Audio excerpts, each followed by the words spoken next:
నమ్మకం అవకాశం కల్పిస్తున్నటువంటి పెద్దలు ఏఐసిసి పెద్దలైనటువంటి సోనియా మేడం గారికి, ప్రెసిడెంట్ ఖార్గే గారికి, రాహుల్ గాంధీ గారికి, కేసీ వేణుగోపాల్ గారికి ధన్యవాదాలు తెలియజేస్తూ మరి యువతని ప్రోత్సహించాలి.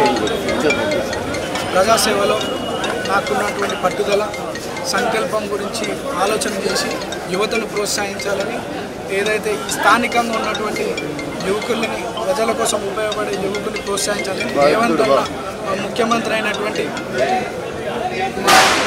అందరి ప్రియతమ నాయకుడు అయినటువంటి రేవంత్ అన్న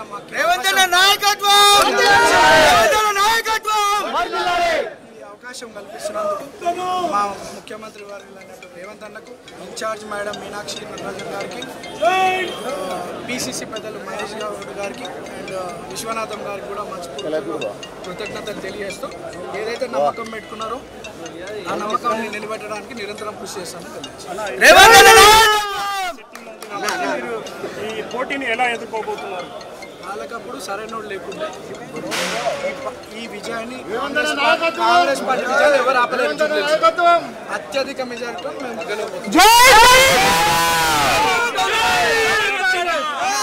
పోటీ నెలకొన్నది కాబట్టి మీరు సీనియర్లను జూనియర్లను అందరినీ ఎలా కలుపుకొని పోబోతున్నారు? నేను అందరినీ కలుపుకొని పోయే వ్యక్తినే. రేపు పార్టీ పెద్దలు అందరితో మాట్లాడుకొని అందరం కలిసే ఉంటాము. అవకాశం నాకు అందింది, అందరినీ కలుపుకొని మేము ముందుకెళ్తాము. ప్రధానంగా జూబ్లీహిల్స్లో ఇప్పుడు ఎటువంటి సమస్యలు ఉన్నాయి, వారిని పరిష్కరించడానికి మీరు ఏం చేయబోతున్నారు? గత 10 సంవత్సరాలు టీఆర్ఎస్ అధికారంలో ఇటువంటి డెవలప్మెంట్ యాక్టివిటీగా జరగలేదు. ఈరోజు వాళ్ళ సింపతి మీద ఎలక్షన్ అంటున్నారు. వాళ్ళ డెవలప్మెంట్ గురించి మేము 10 సంవత్సరాలు ఈ కాన్స్టిట్యున్సీకి ఏం అభివృద్ధి చేసినామని చెప్పుకునే ఓట్లు అడగాలి. సింపతి మీద వచ్చి ఓట్లు అడగడం. ఇక్కడ అనేక రకమైన సమస్యలు చాలా పెండింగ్ ఉన్నాయి. 2 నెలల్లోనే ముఖ్యమంత్రి గారు ప్రత్యేక దృష్టి పెట్టి జూబ్లీహిల్స్ కాన్స్టిట్యున్సీలో 150 కోట్ల రూపాయల వర్క్ శాంక్షన్ చేయించి ఈ జూబ్లీహిల్స్ కాన్స్టిట్యున్సీని అభివృద్ధి పథంలో నడిపిస్తూ ఉన్నారు. మేము జూబ్లీహిల్స్ కాన్స్టిట్యున్సీ అభివృద్ధి మా లక్ష్యం. ఆ నినాదంతో మేము ప్రజల్లోకి వెళ్తాం. ప్రభుత్వ సంక్షేమ పథకాలు తీసుకెళ్తాం. ఆల్రెడీ సన్న బియ్యం కావచ్చు, రేషన్ కార్డ్స్ కావచ్చు, అనేక పథకాలు అందినాయి. ఇక్కడ డెఫినెట్లీ కాంగ్రెస్ పార్టీని పెద్ద ఎత్తున జనాలు ఆశీర్వదిస్తారని నేను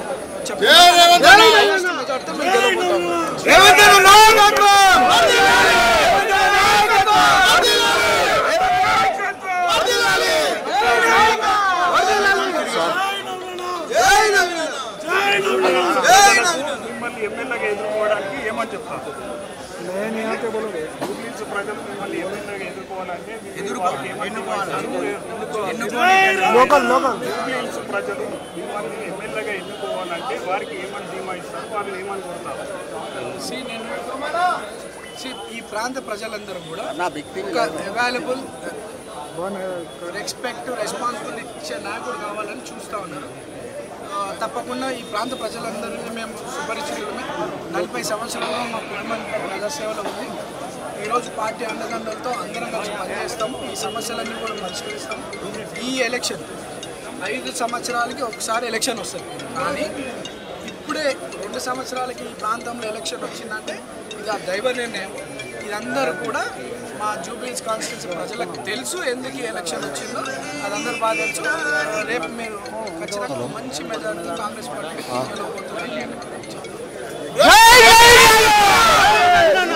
లోకల్ అయినా తనకు మాత్రమే హైకమాండ్ సపోర్ట్ చేసింది. యువకుడిని కాబట్టి యువకుడిని లోకల్ కలుపుతున్నందుకే నాకు అవకాశం ఇచ్చినట్టు కూడా నవీన్ యాదవ్ అధిష్టానానికి అందరికీ కూడా కృతజ్ఞతలు చెప్తున్నారు. అదే నమ్మకంతో కష్టపడి పనిచేసి జూబ్లీహిల్స్ ప్రజలకు ధీమా ఇస్తున్నాను. రాబోయే రోజులలో కాంగ్రెస్ పార్టీ రాష్ట్రంలో అధికారం ఉంది కాబట్టి ఇక్కడ మరింత అభివృద్ధి జరుగుతుందంటూ కూడా రాష్ట్ర ప్రజలకు జూబ్లీహిల్స్ ప్రజలకు తను ధీమా ఇచ్చి రానున్న రోజుల్లో భారీ మెజార్టీతో ఎమ్మెల్యేగా గెలుస్తున్నట్టు కూడా నవీన్ యాదవ్ చెప్తున్నారు. వీడియో జర్నలిస్ట్ కీర్తన్తో కులపాపన్న.